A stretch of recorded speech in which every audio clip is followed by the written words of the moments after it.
काला जादू, तहरीर M.A. राहत। एपिसोड 19।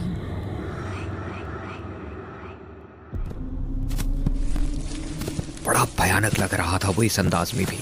गालिबन ये उसके जुनून का अंदाज था। काफी देर तक वो जमीन पर लौटता रहा, इसके बाद सीधा खड़ा हो गया। फिर उसने कहा, आखिरी बार कह रहे हैं, मान ले। देख, मान जा वरना नुकसान उठाएगा। लानत है तेरी सूरत पर भूरिया चरण, लानत है। तू मुझे क्या मजबूर रख सकेगा? कोशिश कर ले, जितनी की जा सकती है कोशिश कर ले। अब मैं जा रहा हूँ। हिलना मत अपनी जगह से, कह दिया हमने, हिलना मत। वो गुस्से में बोला और दफतन ही मेरे पांव अपनी जगह साकित हो गए। भूरिया चरण की कुव्वतें मेरे ऊपर कारगर हो रही थीं, लेकिन उसका बस मेरे दिलो दिमाग पर नहीं चल सकता था। मेरे इरादों को वो तब्दील नहीं कर सकता था। ये मेरी मर्जी पर मुनहसिर था कि मैं उसकी बात मानूं या ना मानूं। भूरिया चरण एक बार फिर जमीन पर बैठ गया। उसने दोनों घुटनों में अपना सर दे दिया। देर तक बैठा रहा और उसके बाद अचानक ही उसके हाथ पांव बढ़ना शुरू हो गए। वो एक बार फिर मकड़ी की शक्ल इख्तियार कर गया था। उसका चेहरा और जिस्म जूं का तूं था। बस मकड़ी की तरह उसके बदन में हाथ पांव उगाए थे और उस वक्त भी वो एक काली मकड़ी की शक्ल इख्तियार कर गया था और अब खूनी निगाहों से मुझे देख रहा था। फिर वो मकड़ी आहिस्ता आहिस्ता आगे बढ़ी। मेरे पांव तो पहले ही अपनी जगह साकित हो गए थे, जैसे उसने मुझे भी किसी अनदेखी जंजीर में जकड़ लिया हो। वो मेरे बिल्कुल करीब पहुंच गया। फिर उसने अपने आगे के दो पांव मेरे बदन पर रखे। मेरे पूरे जिस्म में झुरझुरी आ गई थी, लेकिन कम वक्त आज़ा साकित हो गए थे। उसने मुझे अपने जादू के जाल में जकड़ लिया था। उसके पांव कुछ और आगे बढ़े, मेरी रानों तक पहुंच गए। वो आहिस्ता आहिस्ता मेरे बदन पर चढ़ रहा था और मेरे पूरे वजूद में सर्द लहरें दौड़ रही थीं, लेकिन ना मेरे हाथ इस काबिल थे कि मैं उसे अपने आप से दूर कर सकूं और ना पांव साथ दे रहे थे। बस मैं पसीने में शराबूर अपनी गर्दन झटक रहा था। अब वो आहिस्ता आहिस्ता मेरे चेहरे के करीब पहुंच गया और फिर उसने अचानक अपना मुंह मेरी गर्दन के करीब कर दिया। इसके बाद उसने अपने बारीक नुकीले दांत मेरी गर्दन में पैवस्त कर दिए। मुझे शदीद तकलीफ का एहसास हुआ। बदन में सुइयां सी चुभी, लेकिन मैं उसे उसके अमल से ना रोक सका। न जाने क्या कर रहा था वो कमबख्त। चंद लम्हात वो इसी तरह मेरी गर्दन से चिमटा रहा और फिर नीचे उतर गया। मेरी गर्दन में शदीद टीसें उठ रही थी, मगर मैं हाथ उठाकर गर्दन मसल भी नहीं सकता था। भूरिया चरण ने फिर अपना रूप बदला और सीधा खड़ा हो गया। बहुत कुछ जान लिया है तूने हमरे बारे में लड़के। हमरा कुछ ना बिगड़ेगा। जिद किए जा रहा है, नुकसान उठावेगा। हम फिर तुझसे ये कहकर जा रहे हैं कि जब भी हमारा काम करने का मन हो जावे, हमें याद कर लेना। हम तुझसे दूर ही कितने होते हैं, आ जाएंगे। और हाँ, खुली छूट है तुझे। जो मन चाहे हमारे खिलाफ कर ले, कुछ ना कर पाएगा। ये हम तुझसे कहे देते हैं। ठीक है, जा, हम फिर मिलेंगे तुझे जब जरूरत होगी। भूरिया चरण ने कहा और अपना रुख तब्दील करके वहां से आगे बढ़ गया। जैसे ही उसने अपना रुख बदला, मुझे यूं लगा जैसे मेरा बदन फिर से मुतहर्रिक हो गया और पहला काम मैंने यही किया कि अपनी गर्दन के उस हिस्से को मलने लगा जिसमें शदीद सोजिश हो रही थी। न जाने उस कुत्ते ने क्या कर दिया था। गर्दन के उस हिस्से को छूते ही टीसें उठने लगती थी। कुछ कुछ जहन में आता जा रहा था। ओह, बेचारा रामानंदी खत्म हो गया मेरी वजह से, और पता नहीं नियाजुल्लाह साहब का क्या हुआ होगा। खुदा न खस्ता कहीं वो भी इस काले जादू के माहिर के अताब के शिकार ना हो जाएं। बड़ा गम होगा मुझे अगर ऐसा हो गया तो। मैं मुसीबत में गिरफ्तार तो था ही, नियाजुल्लाह साहब का खदशा और दिल में बेदार हो गया। मैंने इधर उधर निगाहें दौड़ाई। यहाँ रुकना तो अब बेमकसद ही था। जौहर में जाकर उस शीशी को तो तलाश नहीं कर सकता था, और ये सारी बातें मेरी समझ से बाहर थीं। बस वक्त ने न जाने क्या क्या बेतुकी चीजें समझाई थीं जिन्हें मैंने ख्वाब में भी नहीं सोचा था। मैं खंडरात से वापस चल पड़ा। दिल में नियाजुल्लाह साहब का ख्याल भी था और अपनी तकलीफ भी बेचैन कर रही थी। चलता रहा, बस बेध्यानी का सा आलम था। हालांकि काफी फासला तय करके तांगे में बैठकर नियाजुल्लाह साहब यहाँ आए थे, लेकिन मैं चला जा रहा था। बस मुझे नियाजुल्लाह साहब की खैरियत मिल जाए, उसके बाद उनकी तरफ रुख नहीं करूंगा। मेरी नहूसतें किसी भी उस शख्स को नहीं छोड़ सकती जिसके दिल में मेरे लिए मोहब्बत का थोड़ा सा भी जज्बा उभरेगा और जो मेरी कहानी से वाकिफ हो जाएगा। खुदा करे नियाजुल्लाह साहब खैरियत से रहें। खुदा करे उस बदबख्त साधु के दिल में उनका ख्याल ना आए। बस यही दुआ मेरे दिल में थी। न जाने ये सफ़र कब तक जारी रहा। वक्त का कोई अंदाज़ा नहीं हो पा रहा था। बस दीवानगी सी कैफियत तारी थी। बार बार गर्दन पर हाथ जाता, अंदाज़ा भी नहीं हो पा रहा था कि गर्दन पर कैसा जख्म है। टटोलने से कोई एहसास नहीं होता था। न जाने कितना सफ़र तय हो गया। फिर मुझे रोशनियाँ नजर आई। मध्यम मध्यम रोशनियाँ आबादी का निशान दे रही थी। मैं शायद शहर की हुदूद में दाखिल हो गया था। शहर में दाखिल हुआ, लेकिन ये सब कुछ तो अजनबी अजनबी सा लग रहा था। ये वो जगह तो नहीं थी। मेरा मतलब है वो आबादी तो नहीं थी जहां नियाजुल्लाह साहब रहते थे। मैं रास्ता भटक कर किसी और से निकल आया था। इतने दिनों में थोड़ा बहुत अंदाज़ा इन इलाकों के बारे में लगा चुका था। यकीनी तौर पर यह नियाजुल्लाह साहब की बस्ती नहीं थी। दिल चाहा कि फूट फूट कर रोना शुरू कर दूं। सुबह होने में शायद थोड़ी ही देर रह गई थी। एक दरख्त नजर आया और मैं उसके नीचे जा बैठा। और फिर दरहकीकत आंखों से आंसू बहने लगे और हिचकियां बंध गईं। मैं देर तक दिल की भड़ास निकालता रहा। अब भूख लग रही थी। मैं चारों तरफ नजरें दौड़ा रहा था। वैसे भी रामानंदी के साथ कयाम के दौरान खाने पीने को कुछ नहीं मिला था। बस दरख्तों के फलों वगैरह पर अपना गुजारा करता रहा था। इस वक्त भूख कुछ ज्यादा ही महसूस होने लगी थी। आंसू खुश्क किए गर्दन की तकलीफ कम होने का नाम ही नहीं लेती थी। अपनी जगह से हटा और काफी दूर चलने के बाद मुझे एक जगह रोशनी सी नजर आई। ये कोई छोटा मोटा सा झोंपड़ा होटल था, जहां शायद निहारी पकाई जा रही थी और तंदूर पर रोटियां लग रही थीं। इन तमाम चीजों को देखते ही भूख ने कुछ ऐसी शिद्दत इख्तियार की कि मेरे कदम उसकी जानिब बढ़ गए। चंद अफराद कामों में मसरूफ थे। गालिबन सुबह ही सुबह तमाम तैयारियां कर ली गई थीं। ग्राहकों के आने में अभी काफी देर थी। पैसे नाम की कोई चीज मेरे पास मौजूद नहीं थी, लेकिन दिल मचल रहा था। वो करने पर आमादा हो गया जो पहले कभी नहीं किया था। मैं उन लोगों के पास पहुंच गया। खाना खाना चाहता हूं, मैंने कहा। तैयार है बाबू, बहुत सुबह घर से निकल आए। थड़े पर बैठे हुए भारी भरकम शख्स ने कहा। मुसाफिर हूं भाई, मैंने जवाब दिया। बैठो बैठो। उसने नरमी से इशारा किया और मैं अंदर जा बैठा। रमजान, देख बाबू को। उस शख्स ने जोर से कहा और दुबला पतला आदमी मेरे पास आ गया। बोलो बाबू। खाना ले आओ भाई, मैंने ठंडी सांस लेकर कहा और वो आवाजें लगाने लगा। पेट का दोजख तो भर जाएगा, मगर उसके बाद जो बेइज्जती होगी उसका एहसास था। इन लोगों की नरमी क्या रुख इख्तियार कर जाएगी। ओह, कभी ऐसा नहीं किया था। दिल रो रहा था, मगर ये लम्हे भी मेरी तकदीर में लिखे थे। थोड़ी ही देर में फूली हुई खमीरी रोटियां और सुर्ख तार वाली निहारी क्या लज्जत दे रही थी, बयान नहीं कर सकता। काश कुछ पास होता, वही देकर इन लोगों को मुतमईन कर सकता। मैंने खाना खा लिया। 2 रोटियां खत्म हो गईं, पेट में पता ही न चला।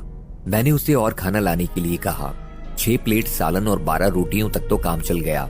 हालांकि मेरे हर बार के ऑर्डर पर खाना लाने वाले के चेहरे पर हैरत फैल जाती थी, और जब मैंने 7वीं प्लेट मांगी तो वो किसी कदर खौफजदा हो गया। उसने मुझे खौफजदा नजरों से देखा और बोला, ये सब कहाँ जा रहा है बाबू? हाँ क्या? मैं उसका सवाल सुनकर चौंक पड़ा। देखने में तो मामूली लगते हो, कोई पहलवान हो क्या? और खाना ला सकते हो? अरे हमें क्या, पूरी देख खा जाओ। वो ये कहकर आगे बढ़ गया।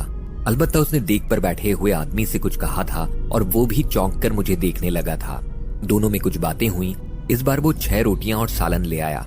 उसके एहसास दिलाने से मैं भी चौंका था और मुझे अंदाजा हुआ था कि मैं कितना खा चुका हूँ, मगर मेरा पेट यूं लगता था जैसे कुछ ना खाया हो। ओह, ये नई मुसीबत भी। ऐसा क्यों हो रहा है? लाख कई दिनों के बाद गोश्त चखा था, मगर 12 रोटियां। मुझे तादाद याद थी, मगर मेरे हाथ ना रुके।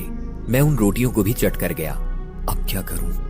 मैंने खाना लाने वाले की तलाश में नजरें दौड़ाई, मगर वो कहीं खिसक लिया था। सामने पानी का भरा हुआ जग रखा था। गिलास में पानी उंडेल कर पिया और फिर पानी पीता चला गया।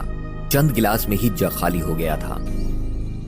निहारी की देख के पीछे बैठे हुए शख्स ने देख लिया था और अब उसका भी दम खुश्क लग रहा था। मैं अपनी जगह से उठा और जैसे ही बेंच के पीछे से निकला तो वो शख्स भी जल्दी से थड़े से नीचे उतर आया। और पानी मिल सकेगा भाई? हाँ। उसने कुछ खौफजदा से अंदाज में टंकी की तरफ इशारा किया और मैं वहां पहुंच गया। गिलास पर गिलास पिए जा रहा था, मगर ना भूख मिटती थी ना प्यास। झल्लाकर गिलास रख दिया और फिर अगले मरहले से निपटने के लिए तैयार हो गया। मगर उसी दौरान एक अजीब चीज देखने को मिली। थड़े पर बैठा हुआ शख्स गायब था। बैरा तो पहले ही गायब हो गया था। यहाँ तक कि तंदूर पर रोटियां लगाने वाला भी अपनी जगह छोड़कर भाग चुका था। एक लम्हे को तो कुछ समझ में ही नहीं आया, मगर फिर मुझे हंसी आ गई। चलो, काम दूसरे अंदाज में बन गया।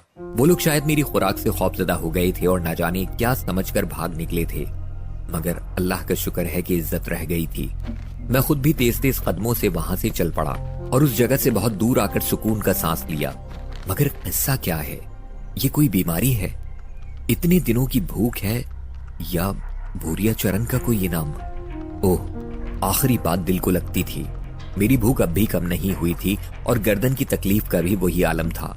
आबादी रफ्ता रफ्ता जागती जा रही थी। जिंदगी के मामूलात शुरू हो गए थे। एक पुलिया पर बैठकर मैं उन खुशनसीबों को देखने लगा जो इतनी सुबह जागकर जिंदगी की जरूरतें पूरी करने निकल खड़े होते हैं, अपने सारे ऐशो आराम को तर्क करके। लेकिन मेरी निस्बत वो किस कदर खुशनसीब थे कि उन्हें ऐसी किसी मुसीबत में नहीं गिरफ्तार होना पड़ा था।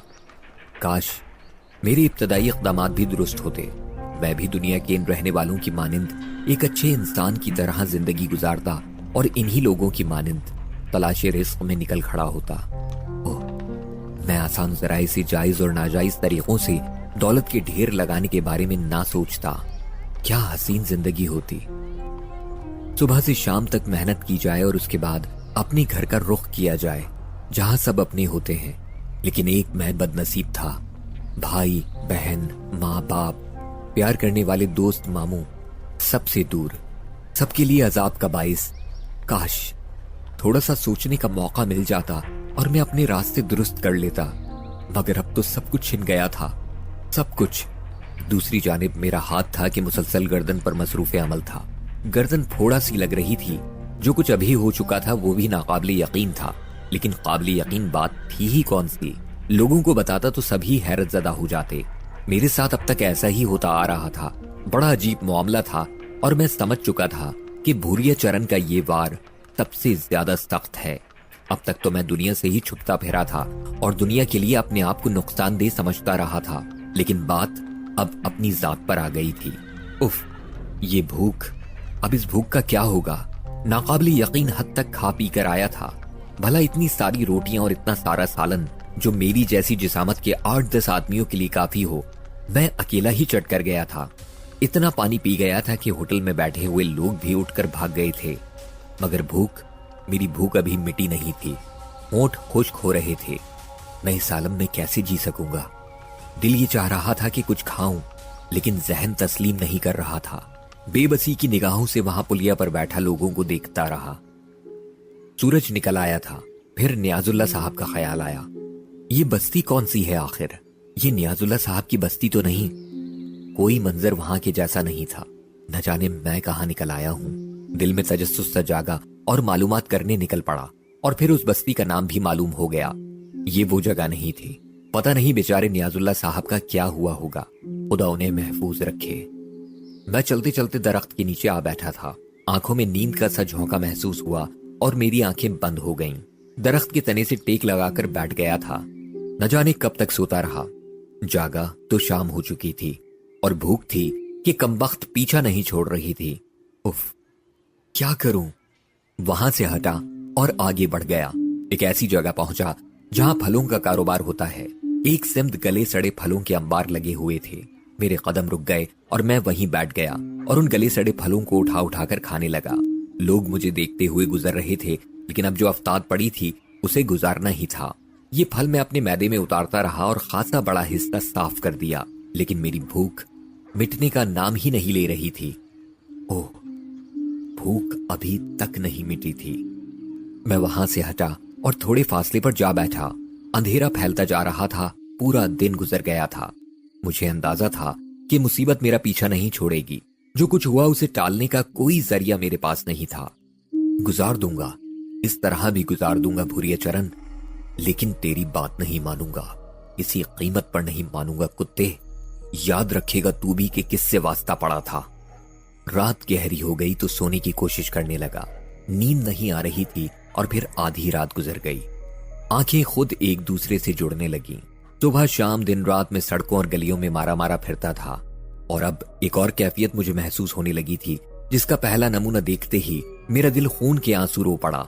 और वो ये थी कि बदन के मुख्तलिफ हिस्सों में नन्हे नन्हे सुर्ख दाने नमूदार हो गए थे और फिर उन दानों में सुराख हो गए और उन सुराखों से बारीक मिट्टी जैसी कोई चीज बाहर निकलने लगी।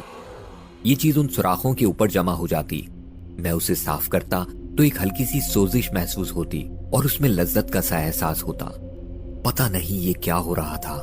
दाने मेरे पूरे बदन पर फैल गए और वही होता। पहले दाने निकलते फिर सुराख हो जाते। 2-3 दिन के बाद उन सुराखों से मिट्टी जैसी खुश्की निकलना बंद हुई और गाढ़ा स्याल निकलने लगा।